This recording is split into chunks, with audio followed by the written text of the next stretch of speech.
Hi guys, I hope IS and LM individually are now clear to you. Now we are doing IS and LM together. So individually मैंने इसलिए काट दिया क्योंकि आप लोग कर चुके हो. अब हम कर रहे हैं IS LM together. हमारे को पता है IS curve is an equation where y is equal to c plus I plus g plus nx, which comes out to be a bar minus bi the whole into alpha g, which is my multiplier, and alpha g is nothing but 1 upon 1 minus c bracket 1 minus t. ठीक है, और हमें ये भी पता है कि LM is ky minus hi is equal to m by p. Individually जो इसकी स्लोप है that is determined by b and alpha g, और इसका जो शिफ्ट है that is determined by a bar. इसका जो इंडिविजुअली स्लोप है that is given by k and h, and इसका जो शिफ्ट है individually that is given by m by p. ये हम चीजें कर चुके हैं. When we're doing IS&LM together, let's see हमारे पास क्या होता है. So this is my IS. So on this IS, if you see, point 1 is in equilibrium.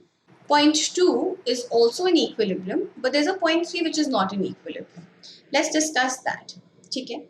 जब हम लोगों ने रेट ऑफ इंटरेस्ट को चेंज किया, यू रिमेंबर हम लोग कैसे डिराइव करते थे IS कर्व को. हम बोलते थे I को इंक्रीज किया मतलब मेरे पास इकोनॉमी में B चेंज इन I से हमारे पास इन्वेस्टमेंट जो है वो इंक्रीज कर गई.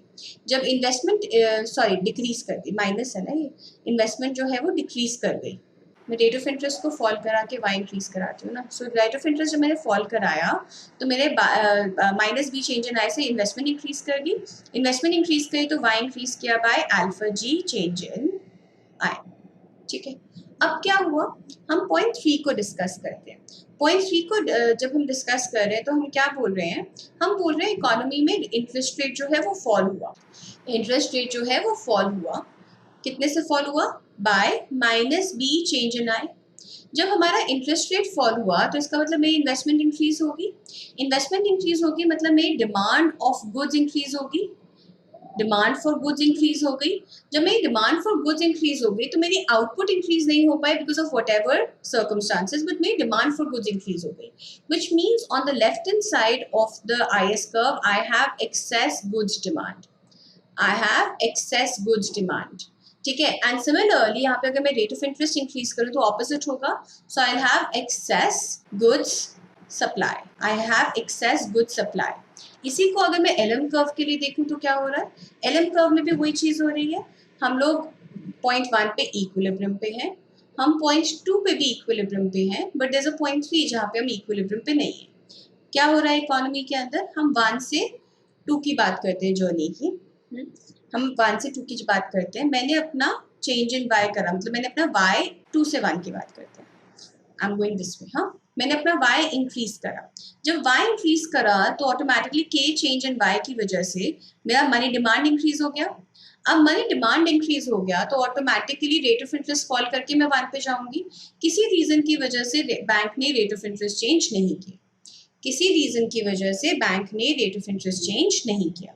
जब बैंक ने रेट ऑफ इंटरेस्ट नहीं चेंज किया तो क्या हुआ, हमारे पास y इंक्रीज हो गया, मनी डिमांड इंक्रीज हो गई, बट हम सेम ही रेट ऑफ इंटरेस्ट पे रह गए. So it's like saying that banks incomes बढ़ गई लोगों की. More and more people are coming to the bank to withdraw their money to keep us cash, right? Because that's what KY increase means. When more and more people are coming to the bank, लोग अपना पैसा withdraw कर रहे हैं तो bank उनको रोकने के लिए वो रेट ऑफ इंटरेस्ट बढ़ाएगा ताकि उनको इंसेंटिवाइज हो. You know, they get incentivise to not take out that much money क्योंकि उनकी opportunity cost of keeping cash increases. लेकिन अब क्या हुआ, जब y इंक्रीज करा तो लोगों ने पैसा विड्रॉ करना शुरू किया. किसी रीजन की वजह से बैंक अपना रेट ऑफ इंटरेस्ट नहीं चेंज कर पाया. तो इस पॉइंट पे मेरे पास क्या रह जाएगी, excess money demand. And similarly here in I will have excess money supply. So when I want to plot the two together, what is going to happen? I have a LM curve and I have an IS curve. यहाँ पे LM curve में I have excess money demand, and I have more money supply, swing logic, and I have more money supply. That is what we explained here. And herein, because of the LM curve, I have excess goods demand on the left. On the left, matlab I have here excess goods demand and I have excess goods demand, and I have excess goods supply, and I again have excess goods supply. So अगर आपको कोई exam में बोले कि आपको explain करना है तो आपको इस तरीके से इसको एक्सप्लेन करना पड़ेगा, IS separately, LM separately, and then join the two together and explain this. Say that this is the point where the economy is at equilibrium, जहाँ पे मेरी both goods market and money market equilibrium पे है. जितना पैसा मुझे जितने amount of goods को प्रोड्यूस करने के लिए चाहिए वो पैसा अवेलेबल है, जितना पैसा मुझे उन गुड्स को कंज्यूम करने के लिए चाहिए वो भी अवेलेबल है, जितने रिसोर्सेज चाहिए उन गुड्स को प्रोड्यूस और कंज्यूम करने के लिए वो भी है. So whatever goods we produce gets bought at the prices available in the market at the money demand and the money supply which is there in the market. That is what the general equilibrium is. One more thing that I want to do in IS&LM together is that now, from now on, H and B will define the slopes. ठीक है, H LM की, B IS की, and alpha G and K will define the magnitudes. Alpha G IS का, K LM का. ठीक है, ये वाली चीज आप याद रखना. This is to remember and remember always. You can not get confuse about this. This is very very important. इसको हम प्रूव करेंगे अपनी नेक्स्ट वीडियो में, बट ये आपको याद करने की अभी जरूरत है. अब नेक्स्ट वीडियो से जो मैं कंटेंट शुरू कर रही हूँ, जो मैं चीजें शुरू कर रही हूँ, वो चैप्टर 5 DBF की हैं, जो आपके सिलेबस का पार्ट है. अभी तक जो हमने किया वो हमने बेसिक्स के लिए किया. अब हम जो कर रहे हैं वो आपके सिलेबस का एक्चुअली पार्ट है, जिसमें से क्वेश्चंस आते हैं.